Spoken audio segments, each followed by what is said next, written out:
Hello students. तो आज हमारा टॉपिक है सब्जेक्ट वर्ब एग्रीमेंट, जो लेक्चर नंबर 2 कुछ रूल्स और रेगुलेशंस है जिसमें बेसिक टू एडवांस आपको बताया गया है, सिखाया गया है। तो हम उन पर बात करेंगे जो इम्पोर्टेंट रूल हैं, जो सब्जेक्ट वर्ब एग्रीमेंट के लिए ज़रूरी होते हैं लर्न करने के लिए, ताकि आप इस सब्जेक्ट और वर्ब एग्रीमेंट को अच्छे से समझ सकें और उसके सेंटेंस को सॉल्व कर सकें। तो चलिए स्टार्ट करते हैं।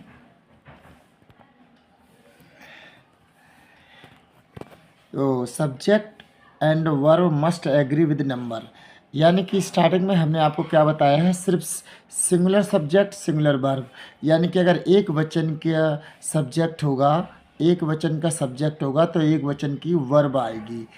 जैसे ही एक वचन होता है तो ही के साथ एज आएगा। अब जैसे यू है, यू प्लूरल है तो इसके साथ आर आएगा। तो इस टाइप का ये बताया गया है इसमें। तो singular subject singular verb, plural subject plural verb, बहुवचन सब्जेक्ट के साथ बहुवचन की क्रिया आएगी। अब जैसे यहाँ लिखा है काव, काव सिंगुलर है तो ईट्स सिंगुलर, ये प्रेजेंट इंडेफिनिट टेंस में ऐसा यस आता है, हम पहले ही पढ़ चुके हैं इन चीज़ों को।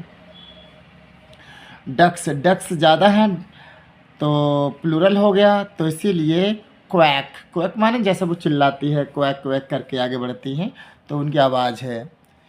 और hints, subject verb singular subject verb have an S या एस, हम ये पहले से ही जान सकते हैं।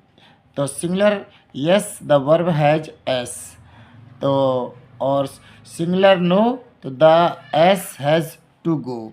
इस पर आप ध्यान ना भी दें तो कोई नहीं, आप ये मान चलिए कि टेंस जैसे ही अगर आपको तैयार हैं तो आप सब्जेक्ट वर्ब एग्रीमेंट को अच्छे से सॉल्व कर सकते हैं। तो बाकी हम आगे चलते हैं।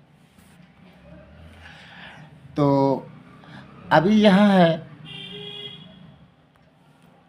तो इसमें हम क्या सीखेंगे कि don't get confused by words to come between the subject and verb. ये कहते हैं कि आप कंफ्यूज ना हो। क्यों? जब वर्ड शब्द और सब्जेक्ट और वर्ब के बीच में कोई शब्द आता है ना, कोई, चलो कोई दिक्कत नहीं इससे हमें। क्या जैसे ये लिखा है द डिटेक्टिव, डिटेक्टिव मानो कोई, ये इस समय आप इसमें देख सकते हैं जांच पड़ताल कर रहा है तो डिटेक्टिव है, एक इस जासूस है। Who was called to the case, जो केस की जानकारी कर रहा था। इज यूजली वेरी गुड, अच्छा होता है।